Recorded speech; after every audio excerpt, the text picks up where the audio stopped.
Will everyone stand for the pledge of allegiance to the flag, please? I pledge allegiance to the flag of the United States of America and to the republic for which it stands, one nation, under God, indivisible, with liberty and justice for all. Thank you. Clerk, call roll, please. Clark, Here. Conan, Here. Bullock, Here. Ballard, Here. Cooper, Belkey, Here. and Sledge. Here. Shaw is absent. All right. What is the council's wishes to approval of the agenda, please? Mr. President, I'll move the agenda be accepted as presented. Support. By Clark, Yes.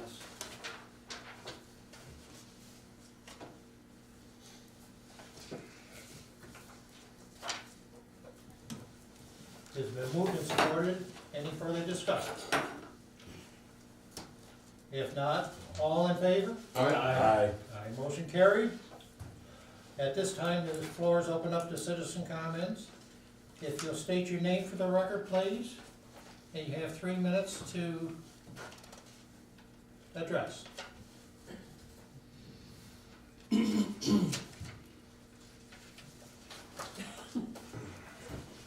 Nope. No comments, okay. Well, we'll move on then. Tonight, there is no presentations, and we'll move on to the administrative reports, which is the report. Mr. Clark, we have Scott here also. Yes, since Scott is here, I will turn it over to him. Alrighty. The January 2019 discharge monitoring report has been submitted to the MDQ. The wastewater plant was in compliance with all NPDES permit limits for the month of January 2019. The average flow for this month was 230,000 gallons per day. The maximum flow for a single day was 537,000 gallons on January 1st. And we've discussed this the last few times, but I'll just bring it up once again, just so we constantly kind of have it in our mind. There's Dennis Ryan's been emailing and stuff like that. The arsenic concentrations were 70.3 milligrams per kilogram in the biosolid sample. That was collected on August 29th. I've submitted a memo to Steve Clark, which we've had in the last few reports as well. Basically, we just need to get some hose to try to water down the last few inches, or feet rather, in that tank, because we don't have very good mixing to try to get it out, so we don't have to do it again next year, because if it hits 75 kilograms per milligram, or milligrams per kilogram rather, sorry, then we can't land apply there, so that's a major problem. Okay. So I'm going to, I actually spoke to the biotech rep in the area. He said they've got a field near here and they'll be hauling as soon as the weather permits, so I don't think it'll be anytime soon, but I'm gonna try to get some estimates on a hose and backflow preventer for that main hydrant, because I don't think we're gonna be able to replace that yard hydrant in time. I did get a quote out, the guy never got back to me, so I'd have to get another one, and I just don't think there's gonna be enough time to do it. Plus, it's kind of in a weird spot to where I think it's gonna be pretty expensive, so I think our best bet would be to go from the main hydrant with a backflow preventer and a meter. That memo can be found in Appendix G. The action items, the emergency eye wash that's located in the lab needs to be replaced. I've also got a quote on that with the same company for the tempering valve. He didn't get that back to me in time for this report either, so I'm gonna give him one more time, and if not, I'm just gonna get another plumber, because I shouldn't have to beg him to give me a quote. Also, the Colonial Lift Station, which we've also discussed. Those are quotes. I did speak to Eifer and Jet. We're probably going to have to re-quote those in the spring. I don't know if they're going to hold till then, but they are in Appendix F. And just due to the recent electrical issues, which we still have issues every once in a while there with the incoming power, here's some recommendations. Install a new 120 volt power supply for the PLC, motor starter contacts, and other equipment that are controlled on this voltage. Inspect electrical wiring and equipment at the plant. Inspection of each transformer and control panel to assess performance and issues in the overall age of this equipment. The maintenance and general housekeeping were completed in accordance with the O&M manual recommendations. They can be complete or found in Appendix D. Excuse me. It was noted in May of 2018 by by our instrumentation that the effluent flow meter is on its last contact. We have a quote for that in Appendix E. On January 18th, Northern Electric Testing Services was on site to place a new meter to monitor the incoming power. It was on there for 7 days, and they got a full report back to Steve Clark. They did notice some major problems coming in with DTE. So I called DTE, played phone tag for a while, and finally got the account manager. She was going to get me in touch with the analyst who was out there, and I'm going to give them the report, and hopefully we can figure out why there's such power issues at the plant, because it keeps causing alarms and other issues. So hopefully we can get that resolved before the SRF construction starts and get new equipment in there. On January 24th, Jet Pump was on site to pull the secondary influent pump number 1. Once pulled, Jet did a full inspection, and nothing was overtly wrong with the pump. It was placed back in service and currently working. I think that had to do with electrical issue as well, because I came into a fault and tried to reset the overload and faulted right out again. And then when they got out there, it was fine, so I'm not sure what was going on there. January 31st, the compressor went down during the night, causing the reactors to go offline. This caused a backup in the effluent wet well. This can also explain the abnormal flow reading on the chart. If you look, there's a spike because it got backed up a little bit. Not to any house, but just at the plant. On January 8th, FEOP collected effluent mercury samples in accordance with the pollution minimization plan for mercury. And we had 2 emergency callouts. On January 6th, we received a Zone 2 alarm upon arrival, found the secondary influent pump number 1 had faulted, which was that note you just read. Reset the overload in the electrical room and it faulted again. I called Jet and they came out and pulled the pump to make sure nothing was major wrong with it. On January 20th, we received a Zone 2 alarm. Once at the facility, FEOP found there to be an active gas alarm. The screen building air unit that provides ventilation and heats that building was off. And every time that seems to drop, the 2 aren't connected, but every time it seems to knock off, it causes a gas alarm, even if it's a phantom one. I don't know why that is. So once I got the ventilation back on, the alarm cleared. And I just want to explain too, when we get the Zone 2 alarms, I don't know if it's ever been explained, it's a really weird thing about that computer system. If I get a Zone 2 alarm, all of the alarms are under that one thing. So like, if I get a high flow alarm and it stays high flow, if I get another alarm, it won't call me back out. It's a weird, it's a really thing that needs to be addressed. Yeah. So if I get a high flow and then something else happens, it creates a major problem because I don't know unless someone comes in. So that's what that means when we put the Zone 2, just so some clarification. And that's all I got. Anyone have any questions? Thank you, Scott. All clear then, Steve? Yep. Thanks, Scott, for Thank you. coming. Have a safe trip back. Thank you.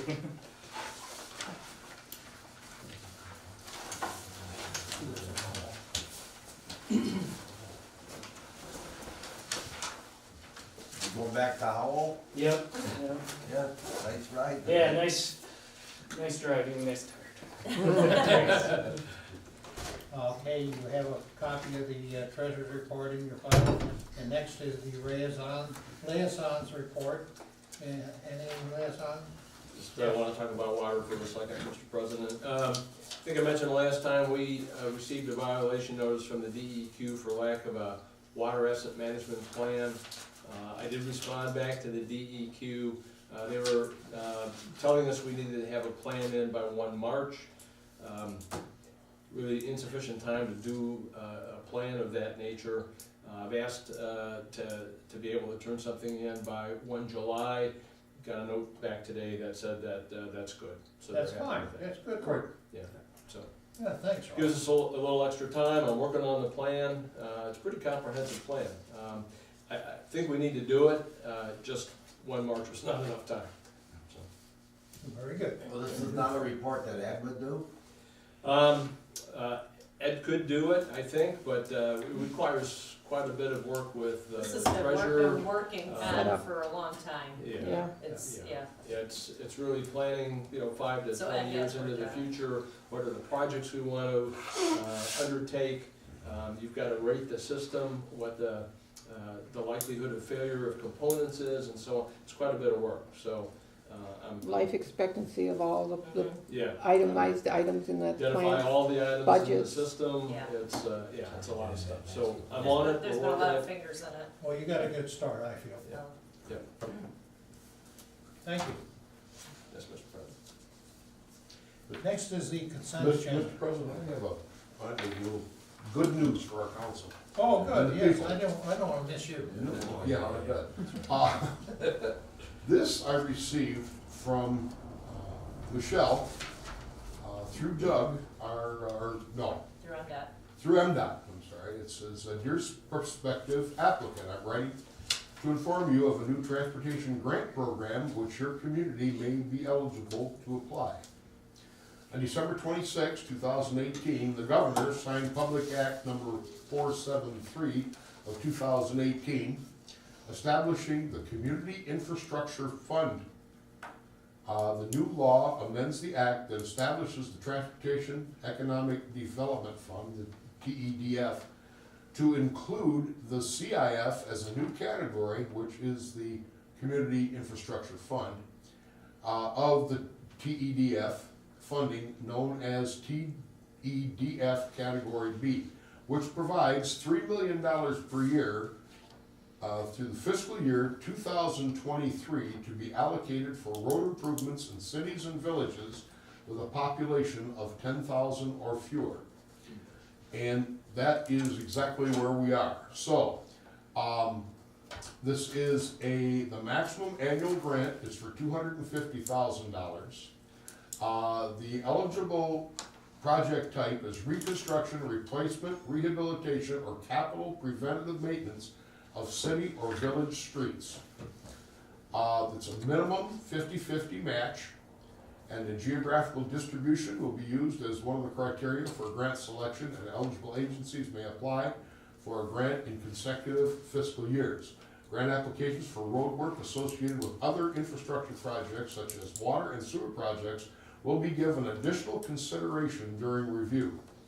However, the costs associated with other infrastructure work are not eligible for Category B funding. Applications for projects are multi-jurisdictional in nature, even if the other jurisdiction is not using nor is eligible for Category B funding, will be given extra consideration during review. Applications for projects on roadways that are not eligible for funding through the Federal Highway Administration or TEDF Category D will be given additional consideration. Finally, for this round, the additional consideration will be given to applications for projects that can be completed by the end of 2019 construction season. If a grant is awarded on that basis and not started by a date allowing completion during 2019, the grant may be rescinded. In order to allow for grant recipients to better plan for projects associated with the grant, applications are now being accepted for fiscal year 2019 and fiscal year 2020. A grant approved for fiscal year 2020 funding will be awarded contingent on continued appropriations by the legislator. Only one application will be accepted per agency, and you may include up to 5 separate roadways on the application. The total request may not exceed $250,000. So Lyle, Yes. that's the grant amount, 250? The grant amount is 250,000? $250,000. Okay, that's not their allocated grant allotment. That's not what MDOT has to budget for the grants. That's what the No, recipient that's would get. what we will get Okay. if we. We have to match whatever. Right, we have to match whatever we get to, so. Well, I Anyway. think in layman's terms, that's local streets. That's it. That's It's local huge. streets. Right, because that's one of the ones We that's never- not under the federal grants. Right, but I So that'll make I it- guess for the camera, so people understand, Yeah, because it's that's, local streets that's is huge, what it because is. we can never get money for So we Right. wanna put streets. in. Using our grant, we're gonna put in for it. Yeah, let's get on that right away. Yep, and I will be one thing we have to do is we have to pay for our design engineering and our construction engineering. That's on us. This is strictly for the construction, okay? So what I will do is I will contact our engineer and tell him, get moving on this. And when I got that, I sent that to Doug first before I gave it to you, because, I wanted to be sure that that is something, because a lot of times we get those types of emails, but we just aren't we're not who they're considering. Right. So, when I sent it to Doug, he answered me right away, and he said yes, Yep. so, the quicker we get it, quicker But we we've get gotta it, the better. understand that we're not gonna be the only municipality applying for this. So we're Exactly. gonna spend money on the engineer, Right. and we may not get the grant anyway. Right. Well, what So, we We can don't do- but I have think it's to- worth the risk. I don't Yeah, know it that is. we, I don't know that we have to, I don't know what's required for the grant, or how much of engineering we have to have done on it prior to the That's what, grant that's what Doug's application. gonna have to find out. Yeah, Right. I mean, talking to him, isn't free, but I Well, don't know you're gonna have that- to outline the We shouldn't have project, to so you pay know for you're any gonna have to have some engineering kind of design engineer. Until we know if we're gonna get a grant. Well, no, they don't work that way. You've gotta get your engineering done, then you supply, Yeah.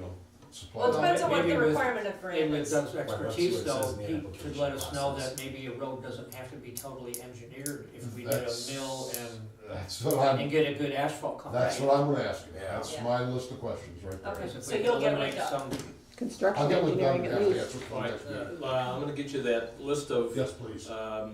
piping, right? I think, Yeah, some of it's gotta be under the road surface, some may be aside from the road Mhm. surface, Well- so I'll get you that, so that Yeah. we okay, can very maybe good. consider that as well. Thank you. Well, any amount we good get news. is really gonna help. You darn right it is. And so if we can get more someplace else, Yep. I mean, we'll try and we'll apply for it. Well, we haven't done the street budgets yet, but, so let's look at those budgets really close, once we get onto them and see That's what really we'll what have the to do. max is that we could allot to Yep. local streets, cause like we said, we just haven't had the money to do that. We may have to take some from municipal, put it into local for that match. Right. But I would apply for more than one street. Oh, Yeah, they set up to absolutely. five, Yeah, they set up to correct? five. Yeah. Five projects. Yeah. I got 5 right off the top of my head we can do. Yeah, So- It that's seems to very me it easy. would cost more than 250,000 to do though. Yeah, that's per street. But what I'm saying is I'd like to spread it out to some of the minimal construction, streets that we have, that Steve just alluded to, that maybe we could grind, it. That's a no-brainer, let's get that one in, get it done, it's out of our way. The next maybe the least costly, and do it that way, and be able to do more of them, rather than one very expensive one. Well, you're also looking at all the way out through 2023. So Right. You got it every year for the next, 4. Well, you hope. So, you hope. We're hoping, Yeah, right, yeah. Well, this is, I think it's coming at a pretty good time for us. Yes. And we've been starting talking about it for quite a while. Yeah. So the thing is, talking about it, we haven't been able to do it, number one, because of the money. That's right. And so as soon as we get some money and allotting this kind of money, we're willing to accept it. Yep. So we need it for our taxpayers.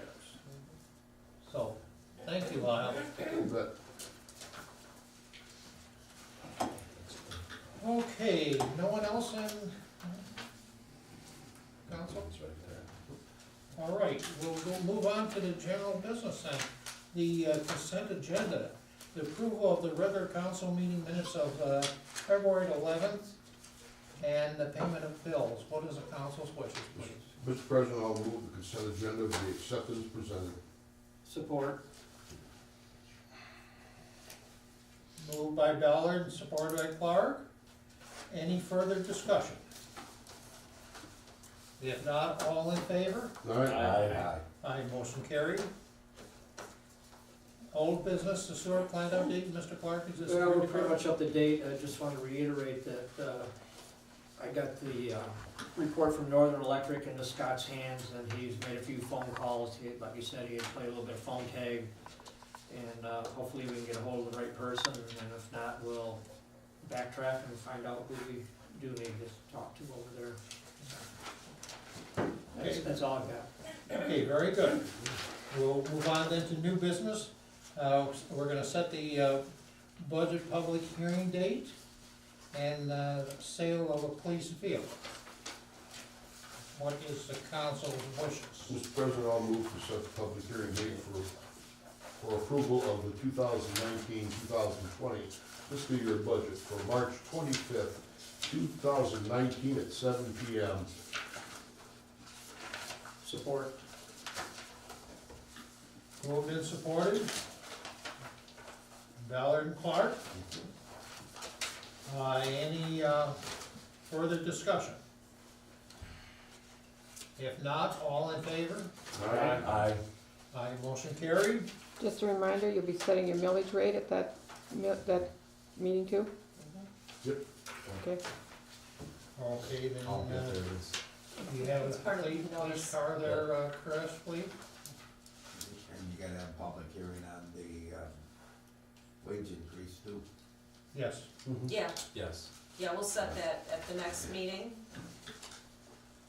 And that should give us plenty of time. Yeah. Before the Right, 25th. Did you wanna go on the police car vehicle there? Yep, absolutely. Now, Mr. President, you want a motion, or do you wanna have the discussion?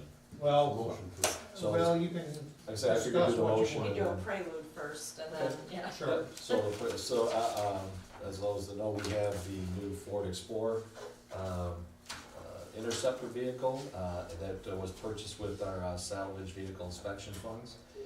And, to replace the 2016 Charger that's sitting outside now. That vehicle has been now, removed of all police equipment and assets, and at this point, there is no reason for the vehicle to maintain, that asset. So the, police department would like to request to dispose of that, police car in the same way, that we have done in the past, with surplus equipment. And there's an online auction, that's managed, by the state of Michigan, that we could use to sell, and I think we believe we've done it twice previously, so. Make your motion. Okay, make your motion. So, Mr. President, I'd like to make a motion to approve the sale of the 2016 Dodge Charger VIN number 2C3CDXKT5GH 206586 through advertisement and bid solicitation on an online auction site. Authorize the police chief to accept the highest qualified bid received and authorize the village clerk to execute all documents required to transfer title to the vehicle. Support. And it's been moved and supported. Any further discussion? If not, all in favor? Aye. We do a roll call on that, but that, Say so for Yeah, the, for just the dollar because- value. Yeah, let's do that, Just to be yeah, safe. yeah. Sludge, Yes. Yes. Yes. yeah. Conan, Yes. Belkey, Yes. Ballard, Yes. Walt, Yes. And motion carried. Next is the up and coming agenda items. Does council have any? we're gonna set a public hearing for wage increases for Mhm. council at the next meeting. Okay. And then, We're also going to have that, that lighting company's gonna come back to do, not necessarily a presentation, but Jeff's gonna be here, he has some questions regarding the contract they sent. So I told him to come back to So that Jeff meeting. has looked. He at it has, so yeah, far? yep, Okay. and he has some questions and wants some clarification on some stuff, so I told him to come back to the next meeting when Jeff's here. So assuming Jeff says, okay, I've now worked out in my mind what the issues are with the contract, we get those adjusted, how do we move forward with that? I'm talking about the Energy Coalition, you're not talking about the other thing, Oh, are you? okay. Okay, all right, yeah, Yeah. okay. Yeah, we'll talk about that later, but yeah, the Energy Coalition, they come in and they wanna redo all of Yeah, the lighting with LEDs fixtures and and stuff. all those guys. Yeah. And Jeff just had some questions that I didn't really wanna mediate, so he's gonna come to the next meeting and ask them Right, directly. but I mean, so, okay, so he's looked at the contract, he's Yep. Satisfied in his mind what the issues are. Let's assume that we decide we wanna move forward with it, Yep. how does that work then? Then they come back and they do an analysis and go through and walk us through everything, and then, I don't think you have to be in the contract to get the analysis, I think we get the analysis prior to the contract, but I could be mistaken on that. So when they're here, that'd be a good question, we haven't had them come do anything, I wanna make sure Right. that Jeff's comfortable with that contract before we move forward. I gotcha, I just have talked to both ABA and the chamber about the fact that the lighting downtown may change Mhm. if this goes through. They're kind of interested in it, and they would like the opportunity to weigh in on the type of lighting, right? Lighting down there now is a little stark, a little shadowy, a little dark, maybe come up with something That that, looks so nice down there. I would have Something gas that's more lights, if I could have my way, conducive we to- would have gas lights yeah, down there. something more conducive to a better look, right? Yeah. And that might be a good opportunity to let them get involved. Well, they're welcome to come to the meeting when they're presenting again. Okay, let's see if I can get some of those guys in here. Okay. So that's next meeting. Next meeting, the 11th, March Okay. 11th. Gotcha. Is Ross, is that report, as the, what are we calling it, the business liaison, is that going under the administrative reports, or how we? It will, when he has When it one happens? to do, Yeah, yes, that's- I've- yes. If I he think- has, if you type one up, Just- that's where it would go, Yeah, or if you just wanna give it verbally, that's fine I too. think I've given a verbal already under Yeah. that, and that's where it would go Yeah. at this point, so. Very good, thank you. Citizen comments, floor is open up to citizens again. Name, record, Please turn the camera on, Nancy. Please. Sorry. I've had that. there being none, council comments. There being none, any community events council wishes to announce? None also, there is no closed sessions tonight, and I'm gonna entertain a motion for adjournment. Mr. President, it's fine, the time is 7:28, I move to adjourn. Second. Has been moved and supported. Any further discussion? If not, all in favor? Aye. Motion carried.